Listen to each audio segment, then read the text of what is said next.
پاکستان میں موجود جرمن سفیر الفریڈ گریناس ایک ویڈیو پیغام میں کہا کہ میں آج ورلڈ کپ کے جرمنی اور جاپان کے میچ کو لے کر بہت پرجوش ہوں۔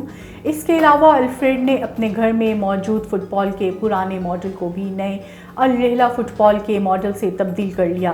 اس حوالے سے انہوں نے کہا کہ اس ورلڈ کپ میں ہونے والا ہر گول پاکستانی گول ہے کیونکہ یہ فٹ بال سیالکوٹ میں بنے ہیں۔ جرمن سفیر الفریڈ گریناس نے سفارت خانے میں فٹ بال کے ساتھ کرتب کرتے ویڈیو بھی جاری کی ہے، جس میں جرمن سفیر پیشہ ور فٹ بالر کی طرح فٹ بال سے مختلف کرتب دکھانے کی کوششوں میں مصروف ہیں۔ انٹرنیشنل کرکٹ کونسل کی T20 رینکنگ میں قومی ٹیم کے کپتان بابر اعظم ایک درجہ تنزلی کے بعد چوتھے نمبر پر پہنچ گئے، جبکہ محمد رضوان کی دوسری پوزیشن برقرار ہے۔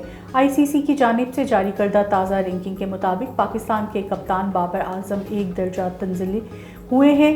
بلے بازوں کی فہرست میں بھارت کے سوریا کمار یادیو کی پہلی پوزیشن برقرار ہے، جبکہ نیوزی لینڈ کے ڈیون کونوے تیسرے نمبر پر آ گئے۔